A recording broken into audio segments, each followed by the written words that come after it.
제목은 중풍병자를 고치심, 이런 제목입니다.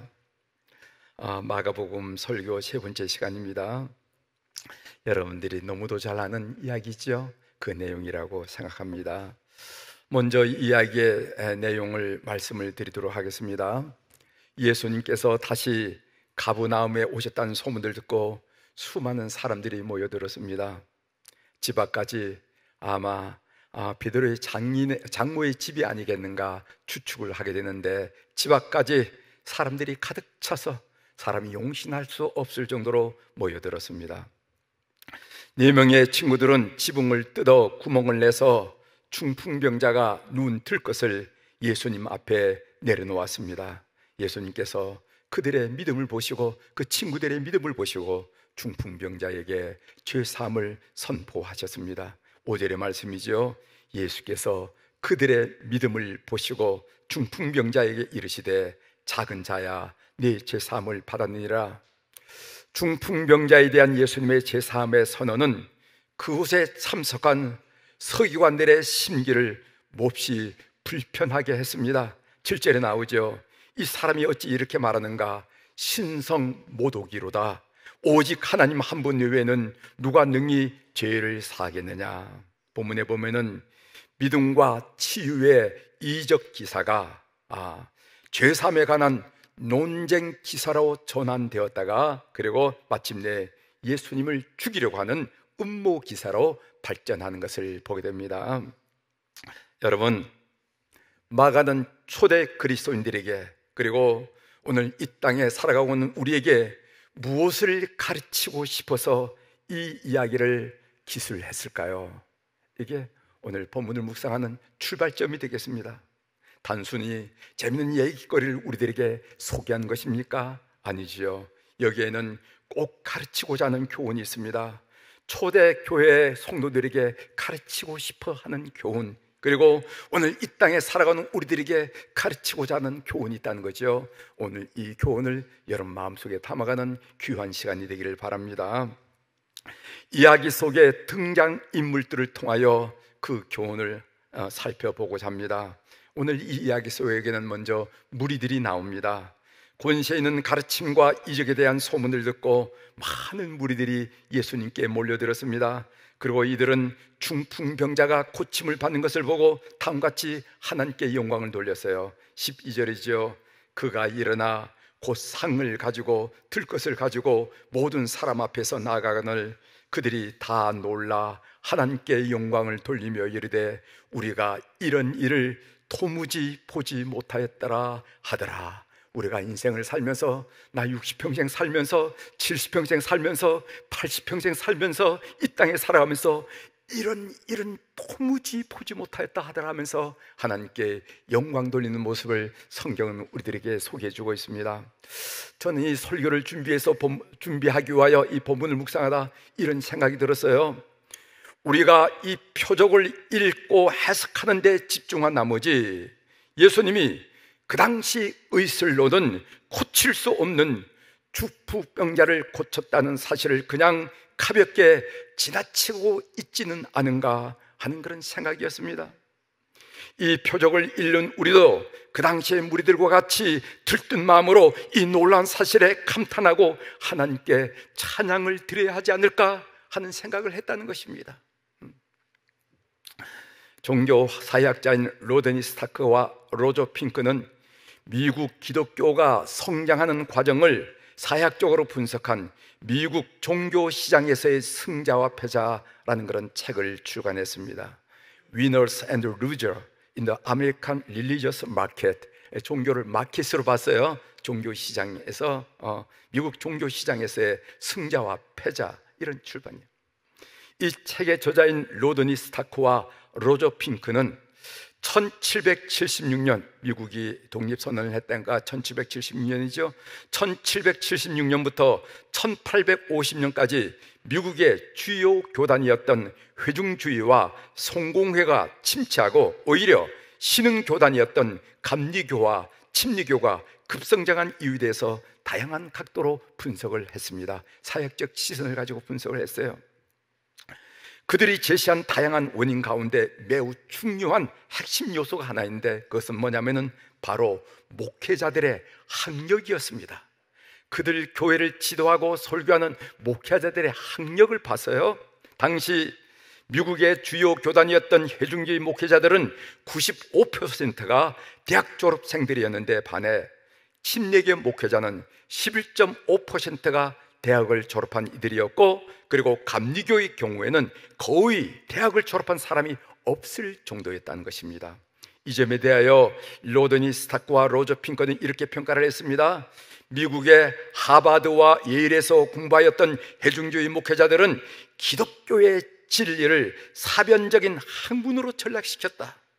이 기독교의 진리를 사고하고 논리적으로 설명하는 사변적인 학문으로 전락시켰다.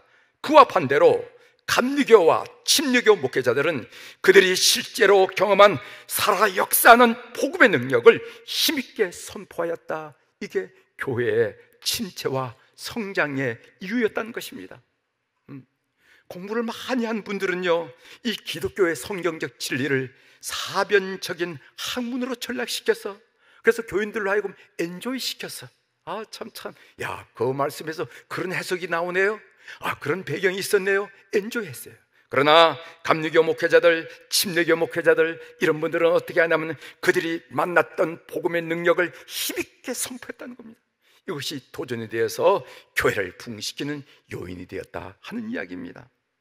사랑하는 교회 여러분, 복음을 믿고 살아 역사하는 복음의 능력을 체험함으로 우리가 이런 일은 도무지 보지 못하였더라 하는 이 고백과 탄성이 여러분 삶에 풍성하기를 축원합니다.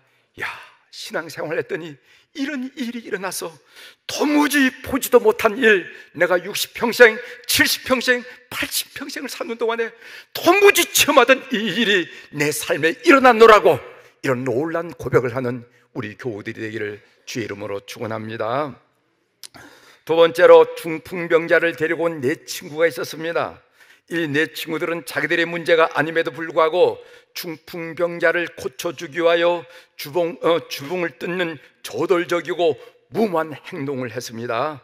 많은 사람들이 운집한 사람들로 인해서 예수님을 만날 것을 포기하고 발길을 돌릴 때 어떻게 이 친구들은 지붕을 뜯을 생각을 했을까요? 그들에게는 예수님은 중풍병자를 고칠 수 있다는 확신이 있었으며, 두 번째로 문제를 해결할 수 있는 창의력이 있었으며, 세 번째로는 방해를 극복할 수 있는 추진력이 있었습니다.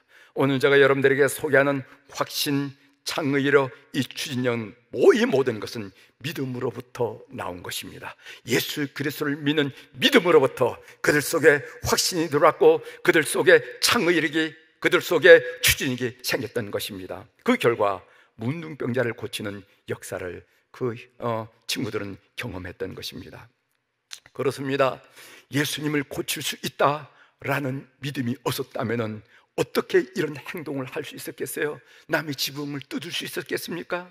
오늘 마가복음 2장 5절 예수께서 그들의 믿음을 보시고 하면서 이 믿음 이야기가 오늘 이야기에 전면에 나타난 것을 볼 수 있잖아요. 또한 병자에 대한 사랑이 없었다면 어떻게 이런 행동을 할 수 있었겠습니까?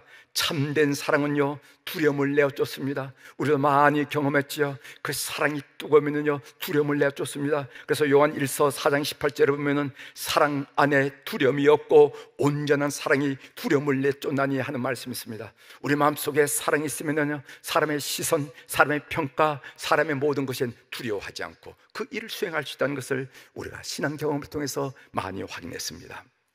세 번째로 중풍병자가 나옵니다. 이 중풍병자의 병이 무슨 죄 때문인지는 확실히 알 수 없지만은 죄와 관련성이 있다는 것은 알 수가 있어요.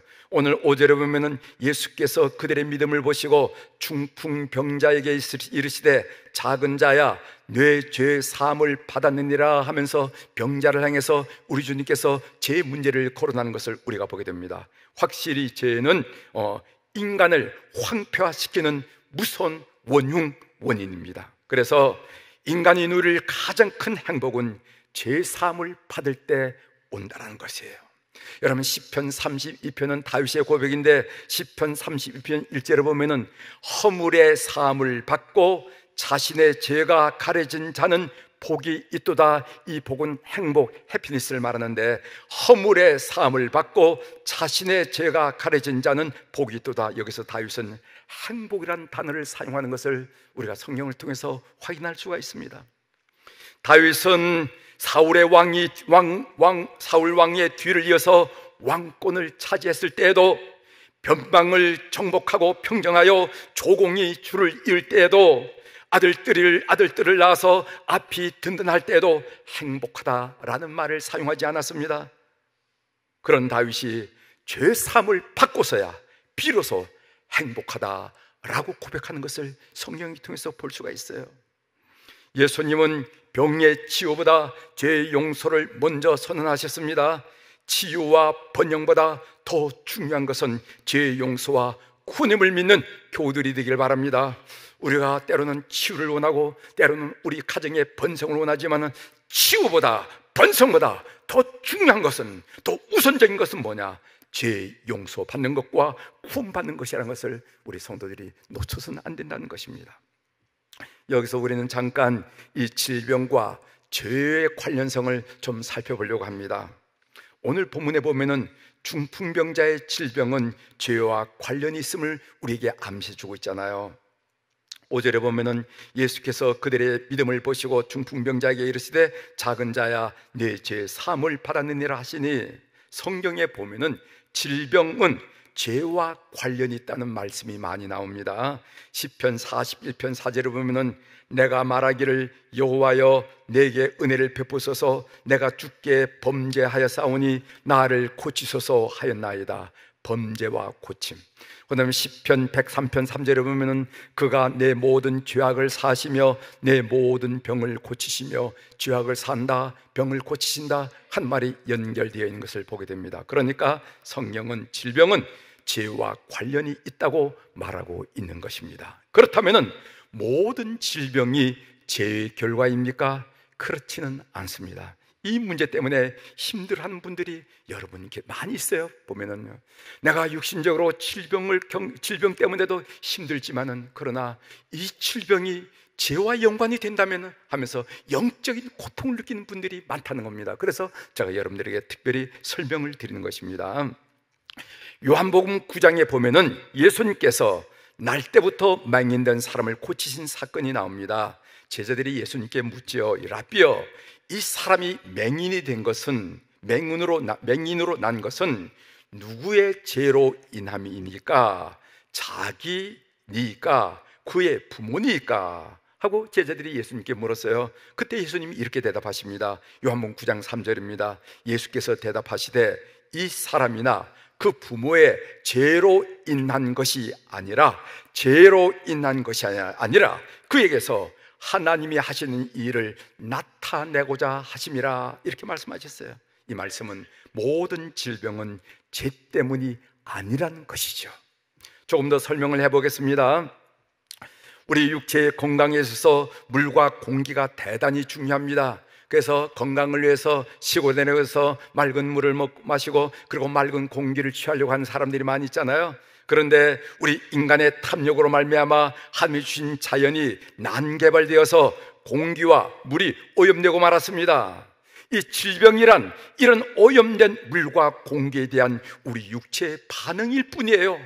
어떤 사람은 건강하기 때문에 잘 견딜 수도 있지만, 어떤 사람은 어떤 부분이 약하기 때문에 이런 오염된 환경에 잘 견디지 못할 수도 있다는 것입니다. 이것으로 인한 질병은 우리 개인의 죄와는 전혀 상관이 없다는 말씀이죠. 따라서 모든 질병은 죄 때문이다라고 판단하거나 평가하거나 말해서는 안 된다는 것입니다. 그러므로 우리 성도들은 이런 태도를 취하는 것이 신앙적입니다. 다른 사람들의 질병에 대해서는 무슨 죄를 범했을까라고 궁금해하지 말고, 묻지도 말고 그 사람을 위해서 중보 기도하십시오. 다른 사람이 아니고 내가 이 소식을 들었다는 것은 하나님이 나에게 중보 기도하라는 하나님의 요청이구나 라고 믿으시고 입을 꾹 다무시고 중보 기도하는 여러분이 되시길 바랍니다. 또한 내 자신이 병들었을 때는 하나님 앞에서 지난 날의 삶을 뒤돌아보고 깊이 회개할 기회를 가지십시오. 우리가 인간의 삶을 살다 보면은 그렇게 자신을 진지하게 뒤돌아볼 기회가 그렇게 많지 않습니다. 살기에 바빠서 그냥 정신이 없어서. 그런데 이런 질병을 통해서 조용한 시간에 자기의 삶을 뒤돌아보면서 깊이 회개할 기회를 삼으십시오. 이런 태도가 신앙 성장에, 우리가 그리스도를 닮는 성화에 도움이 되고, 그리고 하나님을 기쁘시게 한다 하는 것을 여러분이 기억하십시오. 아셨죠? 남의 질병에 대해서는 중보 기도하고, 내 몸이 불편하다 그러면 잠시 내 삶을 뒤돌아보면서 회개하면서 하나님께 더 바람직하게 세워지는 그런 성도들의 삶이 되기를 주의 이름으로 부탁을 드립니다. 그 다음에 서기관들이 네 번째로 나와요. 예수님의 사제 선언은 거기에 참석한 서기관들에게 하나님을 모독하는 말로 여겨져 심기가 불편했습니다. 마가복음 2장 7절이죠. 이 사람이 어찌 이렇게 말하는가? 신성모독이로다. 오직 하나님 한 분 외에는 누가 능히 죄를 사겠느냐? 이 사람이 어찌 이렇게 말하는가? 신성모독이로다. 오늘 우리에게 있어서 예수님의 사제 선언은 너무도 당연한 말씀으로 여기십니다. 그렇죠? 우리에게 다 아멘 하시죠? 그러나 예수님 당시의 사람들에게 있어서 예수님의 사제 선언은 도발적인 선언이 아닐 수가 없었어요. 아니, 어떻게 예루살렘 성전을 통하지 않고, 어떻게 속죄 제사를 드리지 않고 죄 용서함이 가능하단 말인가? 이런 말이 어디 있는가? 그들에게 있어서 예수님의 사제서는 말도 되지 않은 참남한 말이었던 것입니다. 그래서 그들은 신성모독이로다 이렇게 이야기한 거예요. 오직 하나님 한 분 외에는 누가 능히 죄를 사겠느냐? 구약에서는요, 죄사함은 오직 하나님 한 분, 그분만의 고난이었습니다.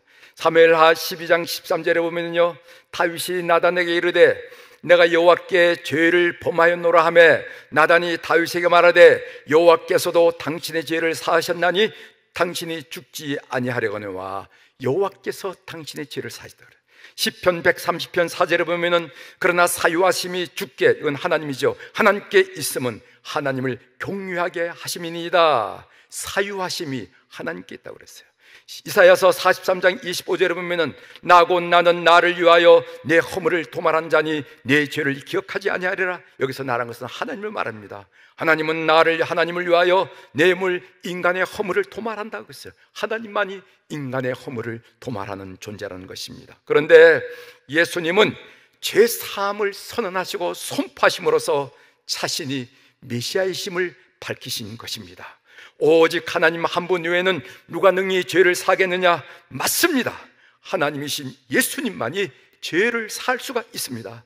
오직 예수 그리스도를 통하여 죄 사함을 받을 수가 있는 것입니다. 그래서 사도행전 4장 12절에 보면은 다른 이로서는 구원을 받을 수 없나니 천하 사람 중에, 오늘 80억 인구가 살고 있지만은 천하 사람 중에 구원을 받을 만한 이름을 우리에게 주신 일이 없음이라 하였더라. 이것이 초대교회 케르그마, 초대교회 메시지였던 것입니다. 오늘 9절에 보면은 중풍병자에게 내 제사함을 받았느니라 하는 말과 일어나 내 상을 가지고 걸어가라 하는 말 중에서 어느 것이 쉽겠느냐라고 우리 주님이 질문하셨어요. 여러분, 어느 말이 쉬울까요? 어느 말이 쉽겠습니다.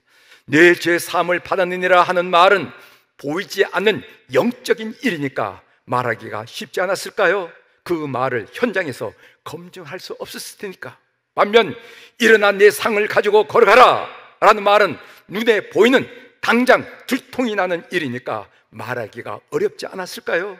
당장 현장에서 검증할 수 있는 일이니까. 그러나 사실은 내 죄 사함을 받았느니라는 말을 하기가 더 어려웠습니다. 왜냐하면 그것은 신성모독하는 일로 목숨을 건 선언이기 때문이다. 내 죄 사함을 받았느니라, 이건 많은 사람들이 귀뚱으로 지나칠 수 있는 말이 아니에요. 이것은 목숨을 건 표현이라는 것입니다. 이것은 하나님을 모독한 신성모독이었기 때문에. 그럼에도 불구하고 예수님은 내 죄 사함을 받았느니라 라고 선언하셨습니다. 그 이유가 무엇입니까? 그것은 예수님께서 죄 살 권세가 있음을 선포하기 위함이었습니다. 그래서 결국 오늘 예수님이 중풍병자를 고친 사건은, 오늘 마가 요한이 예수님이 중풍병자를 고친 이 사건을 우리에게 소개한 것은 독자들로 하여금 예수님이 땅에서 죄를 살 권세가 있다는 사실을 확증한 준 사건이기 때문에 오늘 우리들에게 말씀해 주시고 설명해 준 것을 믿으시길 바랍니다.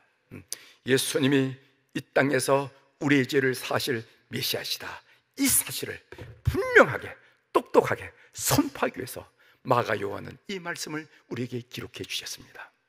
오늘 마가복음 2장 10절에 보면은 그러나 인자가 땅에서 죄를 사는 권세가 있는 줄을 너희로 알게 하려 하노라 하시고, 다시 말씀드립니다만 죄사함에 대한 예수님의 선언은 혁명적인 선언이었습니다.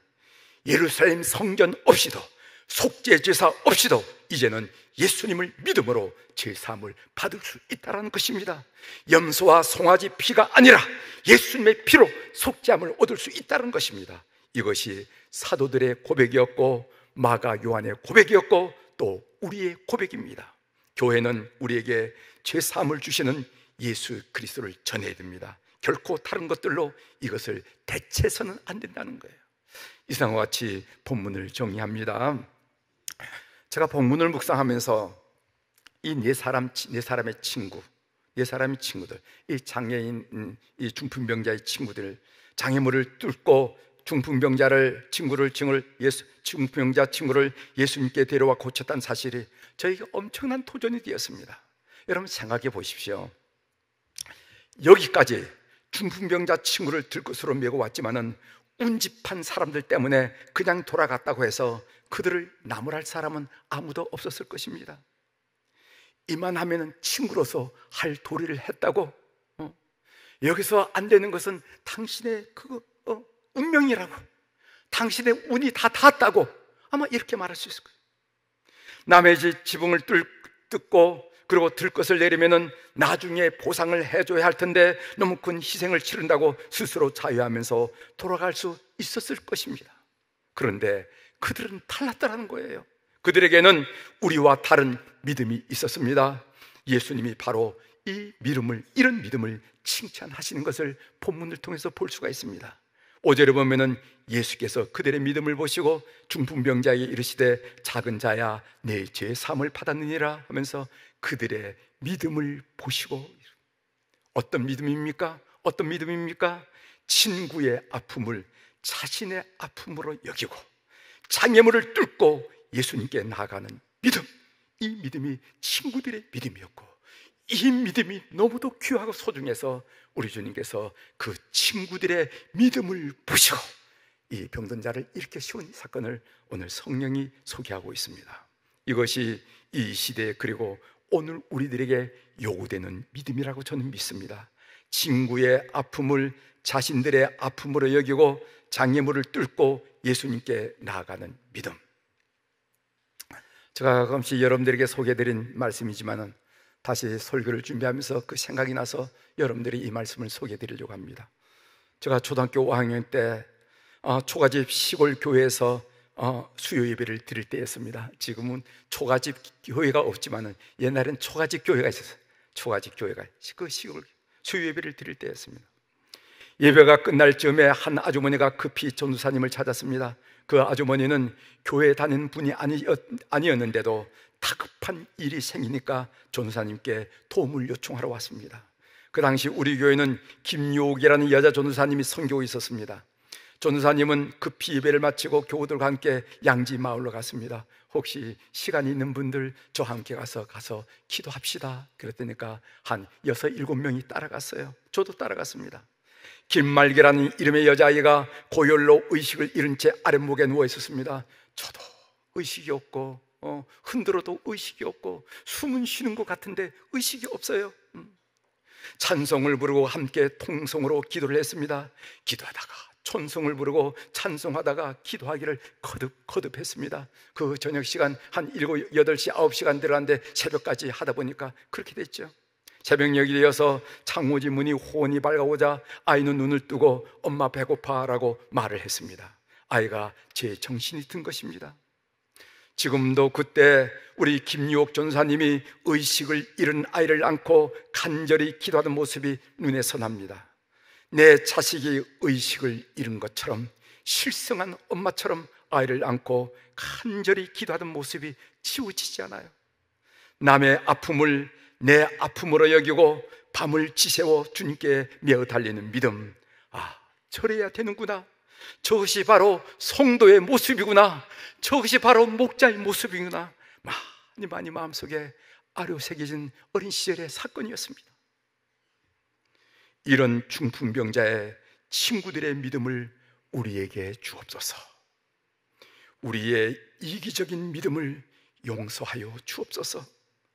남의 아픔을 내 아픔으로 여기고 주님께 메어 달리는 우리 속회, 우리 선교회, 우리 교회학교, 우리 교회 공동체가 되게 하옵소서. 바로 그곳에 병든 사람이 치유되는 역사가 일어날 줄 믿습니다. 이 참혹하고 오목한 세상에서 우리 수표교회 공동체는 이런 공동체가 되기를 사모하고 부탁드립니다. 그런 공동체의 일원이 되기를 주의 이름으로 축원합니다. 기도하시겠습니다.